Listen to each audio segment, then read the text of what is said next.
Hello students, welcome to my channel. आज मैं आप सभी को एक्सरसाइज 9.1 का क्वेश्चन नंबर 6 करवाने जा रही हूँ। तो चलिए क्वेश्चन को पढ़ते हैं और इसका साथ के साथ डायग्राम बना के समझते हैं। हमें दिया है a 1.5 metre tall boy is standing at some distance from a 30 metre tall building. तो मान लेते हैं हमें एक बिल्डिंग दी है जिसकी हाइट हमें दे रखी है 30 मीटर। ठीक है, तो ये आप ड्रॉ कर लीजिए। ये क्या आपको दे रखी है? बिल्डिंग। ठीक है, तो आप लिख लो साथ के साथ, ये बिल्डिंग दे रखी है जिसकी हाइट हमें टोटल दे रखी है 30 मीटर। और बोला है कि इस बिल्डिंग से कुछ दूरी पर एक बॉय खड़ा है। ठीक है, तो मान लेते हैं ये जो बॉय है ये यहाँ पे खड़ा है। ठीक है, अब ये जो बॉय है यहाँ खड़ा है और उस बॉय की हाइट हमें दे रखी है 1.5 मीटर। ठीक है, तो इसे आप ज्वाइन कर लीजिए, ये आपका ग्राउंड लेवल है। ठीक है, आगे बोला है हमें the angle of elevation from his eyes to the top of the building increases from 30 to 60 degree as he walks towards the building. हमें बोला है कि वो जो बॉय है उसकी आंखों से एंगल ऑफ एलिवेशन दे रखा है बिल्डिंग के टॉप तक का। ठीक है, ये जो एंगल ऑफ एलिवेशन दिया है ये 30 डिग्री से इंक्रीज होके 60 डिग्री हो जाता है जब वो बिल्डिंग की तरफ थोड़ा आगे बढ़ता है। ठीक है, तो अब डायग्राम में ड्रॉ करेंगे तब आपको अच्छे से क्लियर होगा। अब हमें बॉय की आंखों से लेकर बिल्डिंग के टॉप तक का एंगल ऑफ एलिवेशन दे रखा है 30 डिग्री से लेकर जो बढ़ जाता है 60 डिग्री तक जब वो थोड़ा आगे बढ़ता है बिल्डिंग की तरफ। ठीक है, तो हमें एंगल ऑफ एलिवेशन ड्रॉ करने के लिए सबसे पहले हॉरिजॉन्टल लाइन जो है वो ड्रॉ करनी पड़ेगी। ठीक है, तो यहाँ पर हमें क्या दे रखा है? ये एंगल 30 डिग्री का। ठीक है, जब वो बॉय थोड़ा, ये रही बिल्डिंग आपकी। ठीक है, तो जब वो ये जो बॉय है ये थोड़ा सा आगे बढ़ता है, मान लेते हैं वो बढ़कर यहाँ आ जाता है। ठीक है, बिल्डिंग की तरफ आगे बढ़ रहा है, तो मान लेते हैं ये बॉय थोड़ा चलकर यहाँ तक जब पहुँचता है। ठीक है, यहाँ तक पहुँचेगा तो यहाँ से इसकी आंखें कहाँ हैं? यहाँ पर है। ठीक है, तो यहाँ से लेकर ये बिल्डिंग के टॉप तक का एंगल ऑफ एलिवेशन जो है वो बढ़कर कितना हो जाता है? 60 डिग्री। ठीक है, ये जो बॉय है ना, बॉय की आइज़ यहाँ रहेंगी। ठीक है, ये तो उसका फुट है। ठीक है, तो यहाँ से हमें एंगल ऑफ एलिवेशन दे रखा है बिल्डिंग के टॉप तक का कि 30 डिग्री से 60 डिग्री बढ़ जाता है जब वो बॉय जो है वो बिल्डिंग की तरफ थोड़ा आगे बढ़ता है। ठीक है, तो आपको डायग्राम अच्छे से क्लियर हुआ? एक बार आप दोबारा से समझ लीजिए डायग्राम को। हमें बोला था कि एक बिल्डिंग दे रखी है 30 मीटर टॉल। ठीक है, तो ये पूरी आपकी क्या है? बिल्डिंग है। ठीक है, और बिल्डिंग की कुछ दूरी पर एक बॉय खड़ा है जिसकी हाइट हमें दे रखी है 1.5 मीटर। ठीक है, और आगे हमें बोला था कि एंगल ऑफ एलिवेशन दे रखा है बॉय की आंखों से बिल्डिंग के टॉप तक का जो कि 30 डिग्री से 60 डिग्री इंक्रीज हो जाता है जब ये बॉय थोड़ा आगे चलकर बिल्डिंग की तरफ आगे बढ़ता है।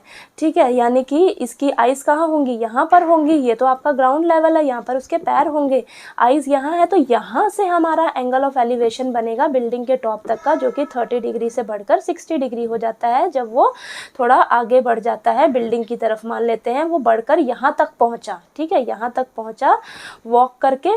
ठीक है, तो यहाँ पे आपका 60 डिग्री का एंगल हो जाएगा। ठीक है, ये आपका 90 डिग्री है।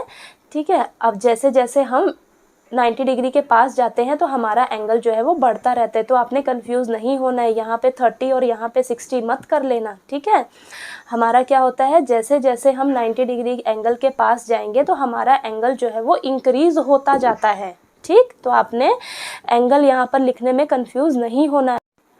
अब क्वेश्चन की लास्ट लाइन में बोला है find the distance he walk towards the building, यानी कि बिल्डिंग की तरफ जाने के लिए जितना वो चला वो वाला डिस्टेंस हमें निकाल कर बताना है। यानी कि बॉय पहले यहाँ खड़ा था। ठीक है, वो चलकर यहाँ तक पहुँचा, यानी कि यहाँ से लेकर यहाँ तक का हमें डिस्टेंस निकाल कर बताना है।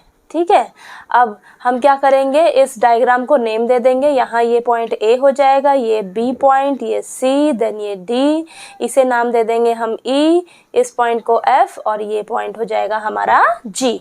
ठीक है, अब आप डायग्राम को ध्यान से देखिए। अगर ये वाली साइड आपकी 1.5 मीटर है तो ये भी 1.5 होगी और ये भी आपकी कितनी होगी? 1.5। ठीक है। और ये पूरी आपकी बिल्डिंग की हाइट टोटल कितनी दे रखी है, 30 दे रखी है ना। अगर यहाँ B से लेकर G तक अगर आपका 1.5 है तो यहाँ A से लेकर G तक कितना होगा, ये आपका ये हो जाएगा आपका 30 माइनस 1.5 यानी कि आपके पास आ जाएगा 28.5। ठीक है, 28.5 और 1.5 को ऐड करोगे तो आपके पास 30 मीटर पूरी टोटल बिल्डिंग की हाइट निकल कर आएगी। ठीक है, ये साइड हमने इसलिए निकाली क्योंकि अब हमें ये वाला डिस्टेंस निकालना है ना, ये डिस्टेंस यानी कि ये निकालनी है साइड, ये यानी कि अगर हम DE निकाल देंगे तो DE किसके इक्वल है, CF के। ठीक है, तो ये DE कैसे निकलेगा, हम क्या करेंगे, इस डायग्राम को ऊपर वाले ट्रायंगल्स को देखिए, यहाँ पर आपके पास दो ट्रायंगल्स बन रहे हैं, एक ट्रायंगल बन रही है आपके पास AGE और एक ट्रायंगल बन रही है आपके पास AGD।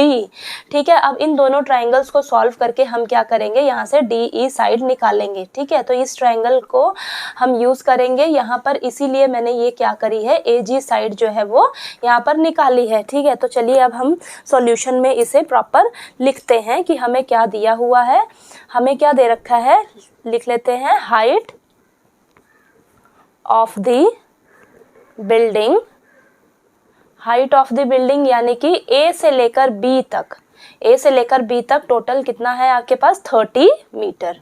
ठीक है, अब यहाँ पर हमें क्या चाहिए, AG साइड चाहिए ना, क्योंकि अब इस ट्रायंगल को हम यूज करेंगे तो हमें ये वाली साइड चाहिए, A और A से लेकर G तक। ठीक है, तो AG साइड कैसे निकलेगी हमारी, अगर हम A B में से ये BG साइड जो है वो माइनस कर देंगे तो हमारे पास AG साइड निकल कर आ जाएगी। AB टोटल कितनी है 30 है, माइनस B से लेकर G तक ये साइड कितनी है 1.5 मीटर। ठीक है, तो 30 में से 1.5 माइनस करेंगे तो हमारे पास कितना आ जाएगा 28.5 मीटर। ठीक है, तो ये मेरे पास आ गई, AG साइड निकल कर आ गई। ठीक है, अब हम क्या करेंगे नेक्स्ट स्टेप में, ये सबसे बड़ी वाली ट्रायंगल लेंगे सबसे पहले ही, क्या होगी ये हमारी AGD। ठीक है, तो यहाँ पर लिखिए इन राइट ट्रायंगल AGD। ठीक है, AGD, तो ये वाला एंगल होगा हमारा, ये बड़ा वाला ट्रायंगल ले रहे हैं ना, तो ये वाला एंगल होगा 30 डिग्री। ठीक है, 30 डिग्री के सामने वाली ये साइड होगी हमारी यानी कि AG, ये हमारी परपेंडिकुलर हो जाएगी, और D से लेकर G तक ये क्या होगी हमारी बेस। ठीक है, तो क्या हो जाएगा, हमें ये साइड लेंगे, ये दे रखी है 28.5 अभी हमने निकाली है, और ये DG साइड लेंगे। ठीक है, तो यानी कि परपेंडिकुलर अपॉन बेस, मैंने आपको फॉर्मूला बताया है, पीले बेटा पीले हर बोल के परपेंडिकुलर अपॉन बेस लेना पड़ेगा हमें। ठीक है, तो यहाँ लिख लीजिए परपेंडिकुलर अपॉन बेस जो कि किसके इक्वल होता है, यहाँ पर आपका tan थीटा के। ठीक है, ये फॉर्मूला किसका है आपका tan थीटा का। ठीक है, यहाँ पर परपेंडिकुलर क्या है आपका AG। ठीक है, और बेस क्या है आपका D से लेकर G तक, ये पूरी ये वाली जो साइड है D से लेकर G तक। ठीक है, और ये परपेंडिकुलर अपॉन बेस किसका फॉर्मूला होता है tan थीटा का। थीटा हमारे पास कितना है यहाँ पर 30 डिग्री। ठीक है, तो ये स्टेप आपको अच्छे से क्लियर हुआ। अब यहाँ पर क्या करेंगे, AG हमें दे रखा है 28.5 अभी हमने निकाला है यहाँ पर। ठीक है, और DG हमें नहीं पता है, tan 30 डिग्री का वैल्यू कितना होता है 1/√3। ठीक, अब यहाँ से हम क्या करेंगे, क्रॉस मल्टीप्लाई करके DG की वैल्यू जो है निकाल लेंगे, तो हमारे पास DG की वैल्यू क्या आ जाएगी, √3 जो है यहाँ ऊपर 28.5 से मल्टीप्लाई हो जाएगा, और ये DG यहाँ 1 से मल्टीप्लाई होके हमारे पास DG की वैल्यू क्या आ गई 28.5 √3 मीटर। ठीक है, अब नेक्स्ट स्टेप में हम क्या करेंगे, ये छोटी वाली ट्रायंगल लेंगे, ट्रायंगल AGE। ठीक है, ये वाली ट्रायंगल लेंगे छोटी वाली। ठीक है, तो यहाँ पर हम लिखते हैं इन राइट ट्रायंगल AGE। ठीक, तो यहाँ पर हम ये वाली साइड लेंगे, ये हमें पता है, और हमें EG ये वाली हम निकालेंगे। ठीक है, तो यहाँ पर लिख लेते हैं AG अपॉन EG। ठीक है, तो यहाँ पर AG क्या है आपका परपेंडिकुलर है, और EG साइड क्या है आपकी बेस है, यानी कि परपेंडिकुलर अपॉन बेस किसका फॉर्मूला होता है tan थीटा का। थीटा यहाँ पर कितना है 60 डिग्री, तो ये आपका क्या हो जाएगा 60 डिग्री। ठीक है, ये आपका 60 डिग्री है। और हमें AG साइड पता है 28.5 मीटर, और यहाँ पर EG साइड हमें नहीं पता है, वो हम निकाल लेंगे। tan 60 डिग्री की वैल्यू होती है √3, ठीक है। तो यहाँ पर अब हम क्रॉस मल्टीप्लाई करेंगे, ठीक है। तो यहाँ पर हो जाएगा आपके पास 28.5 इज इक्वल टू √3 इंटू में EG, हमें क्या चाहिए, EG चाहिए, ठीक है। तो √3 जो है वो 28.5 के नीचे आ जाएगा, तो ये आ जाएगा EG is equal to 28.5 upon में √3, ठीक। तो यहाँ पर आ जाएगा आपके पास, अब हमें पता है डिनोमिनेटर में रूट वाली वैल्यूज़ नहीं होती है, तो हम क्या करेंगे, इसे रैशनलाइज कर लेंगे। 28.5 अपॉन √3 इंटू में √3 अपॉन में √3, तो ये आपके पास आ जाएगा 28.5 √3 अपॉन में √3 कितनी बार आ गया, 2 बार आ गया। तो √3 का स्क्वायर, रूट से स्क्वायर जो है वो कैंसिल हो जाएगा, ठीक है। तो ये हमारे पास EG is equal to 28.5 √3 upon में 3, तो यहाँ पॉइंट जो है कट कर क्या आएगा नीचे 10, ठीक है।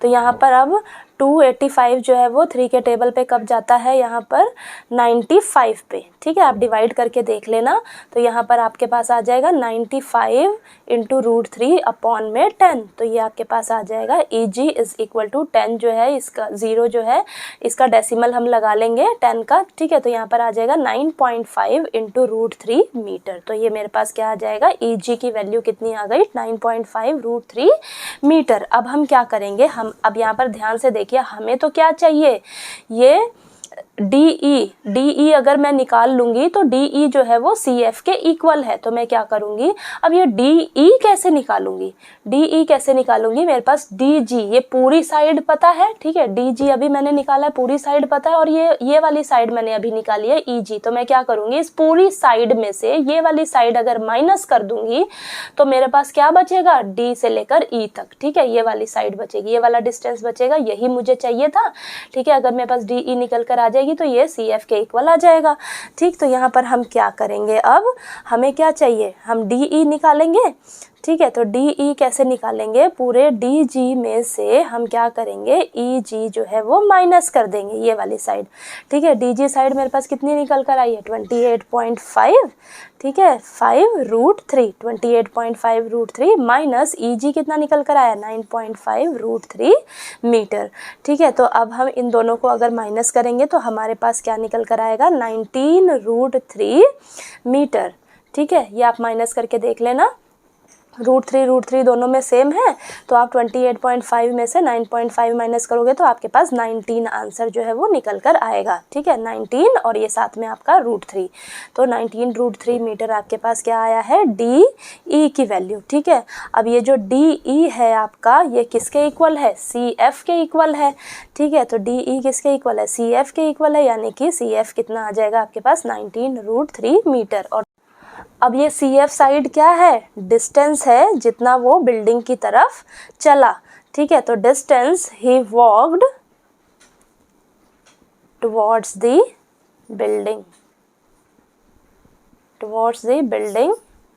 इज 19 √3 मीटर, ठीक है। तो आपका जो आंसर है क्वेश्चन नंबर 6 का वो आ गया 19 √3 मीटर। तो आपको क्वेश्चन नंबर 6 जो है वो अच्छे से क्लियर हो गया होगा।